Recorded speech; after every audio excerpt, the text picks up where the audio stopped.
Hello friends, this is Amit and welcome to civil Goli YouTube channel. दोस्तों, जैसा कि आपको पता है, हम सॉइल मैकेनिक्स का सीरीज चल रही है। हमारी सॉइल मैकेनिक्स हम पढ़ रहे हैं। तो आज हम उसी ऑर्डर में बात करेंगे कंसिस्टेंसी ऑफ सॉइल। क्या होती है consistency of soil?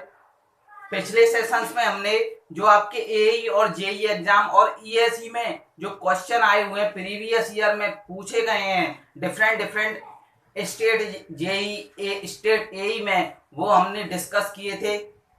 I hope आपने वो जाकर सेशन जो लेक्चर है देख लिया होगा। उसी को आगे बढ़ते हैं कंसिस्टेंसी ऑफ में सॉइल में।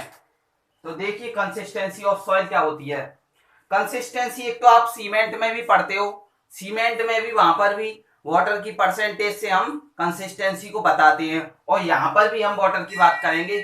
वहां पर हम सीमेंट के रेफरेंस को लेकर बात कर रहे थे कंसिस्टेंसी, यहाँ सॉइल को रेफरेंस लेकर बात करेंगे।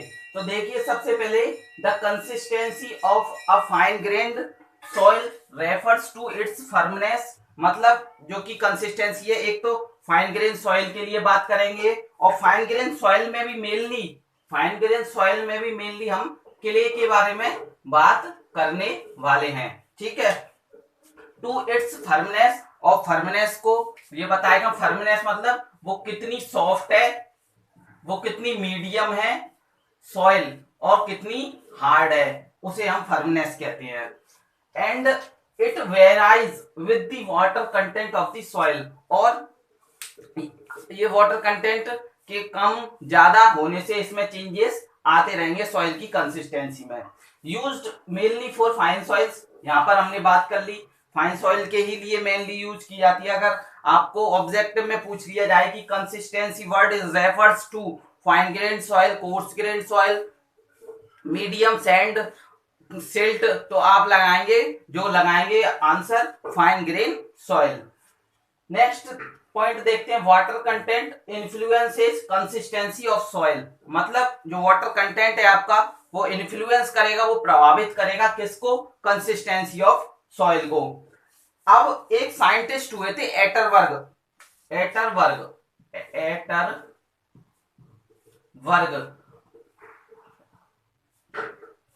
1911 में, मतलब 1911 में एक साइंटिस्ट हुए थे एटरबर्ग। सबसे पहले उन्होंने सॉइल की कंसिस्टेंसी के बारे में पता लगाया, और पता लगाकर कि एक ग्राफ दिया वाटर कंटेंट और वॉल्यूम के बीच में, जो कि रिलेशन बताता है। वाटर कंटेंट उन्होंने एक्स एक्सिस पे लिया और वॉल्यूम को वाई एक्सिस पर रखकर एक ग्राफ प्लॉट किया। किसने? जो एटरबर्ग साइंटिस्ट थे। उन्होंने कुछ लिमिट्स दी, जिन्हें कंसिस्टेंसी लिमिट या एटरबर्ग लिमिट हम कहते हैं। तो यहां हम देखेंगे, ये है आपका एटरबर्ग लिमिट। एटरबर्ग लिमिट है ये। तो सबसे पहले इस ग्राफ में आएंगे हम। तो इस ग्राफ में क्या देखते हैं कि ये 4 स्टेज एटरबर्ग ने बताई सॉइल की। तो सबसे पहली रहती है solid, second semi solid, then plastic, और लास्ट में लिक्विड स्टेट। ठीक है, अब समझेंगे ये ग्राफ प्लॉट कैसे होता है। देखिए सबसे पहले हमारे पास सॉइल है एक कंटेनर में।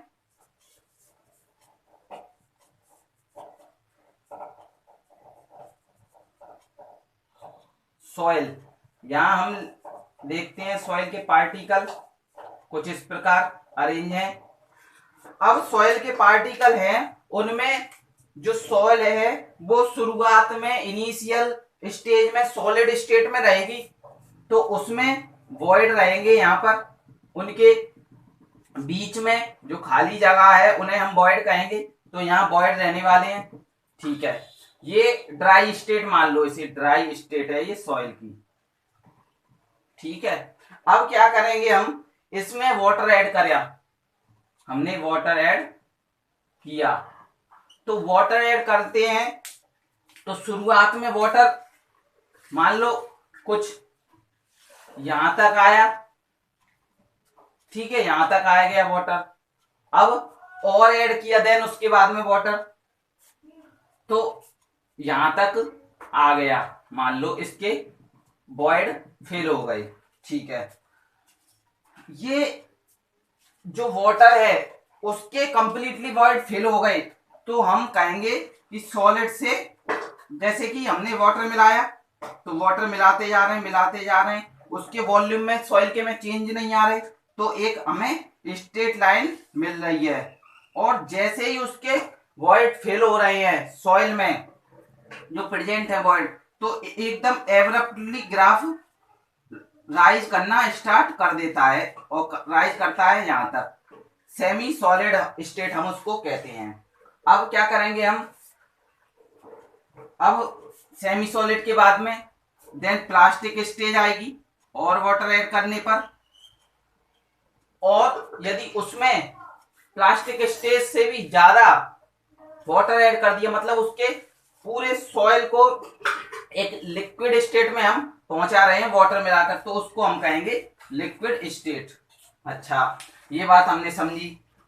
अब आगे समझेंगे श्रिंकेज लिमिट, प्लास्टिक लिमिट और लिक्विड लिमिट क्या होती है। तो देखिए, सबसे पहले श्रिंकेज लिमिट उसे कहते हैं, यह मिनिमम वाटर कंटेंट है किसी भी सॉइल में, मतलब इससे कम सॉइल में वाटर होगा ही नहीं, ठीक है, तो उसे हम कहेंगे श्रिंकेज लिमिट।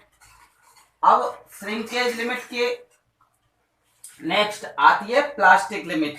प्लास्टिक लिमिट हम उसे कहते हैं, जैसे कि हम यदि सॉइल को एक 3 mm की थ्रेड में, मतलब 3 mm का धागा बनाए, उसको क्रम्बल करके उसको घुमा के ऐसे 3 mm का धागा बनाए, तो वो टूट जाए, जिस स्टेट पर वो टूट जाए, जिस लिमिट पर, उसे हम कह रहे हैं प्लास्टिक लिमिट, ठीक।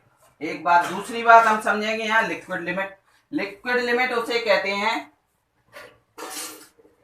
जब हमने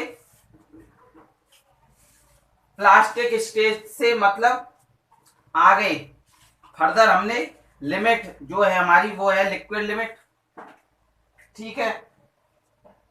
लिक्विड लिमिट वो है जो कि इतनी सॉइल में आपकी में शियर स्ट्रेंथ आ जाए कि वो अपोज कर सके आने वाले फोर्सेस को अपने ऊपर, जो कि सॉइल पे आ रहे हैं। तो उस शियर स्ट्रेंथ को, जितनी शियर स्ट्रेंथ आई हुई है, जितनी अपोज कर पा रही है वो एक्सटर्नल फोर्सेस को अपने ऊपर सॉइल, तो उस लिमिट तक, यदि शियर स्ट्रेंथ तक जो लिमिट है उसको कह रहे हैं हम लिक्विड लिमिट ऑफ सॉइल, ठीक है। अब बात समझेंगे हम, आपने पढ़ा है प्लास्टिसिटी इंडेक्स, तो जो प्लास्टिक लिमिट और लिक्विड लिमिट के बीच का डिफरेंस है उसे हम कहते हैं प्लास्टिक लिमिट, ठीक है दोस्तों, प्लास्टिक लिमिट हम उसे कहते हैं। चलिए, अब बात करेंगे हम कि जो आपकी लिक्विड लिमिट है उसको फाइंड कैसे करते हैं। नेक्स्ट सेशन में बात करेंगे हम लिक्विड लिमिट। जैसा कि आप जानते हैं, एक आपका पास लैबोरेटरीज होती हैं जो सॉइल मैकेनिक्स की, जो कैसाग्रांडे अपैरेटस आपने पढ़ा है उसमें लिक्विड लिमिट फाइंड करते हैं। एक रहता है आपके कॉनपेनिट्रोमीटर, उससे कॉनपेनिट्रेशन मेथड हम उसको कहते हैं, उससे भी लिक्विड लिमिट फाइंड की जाती है।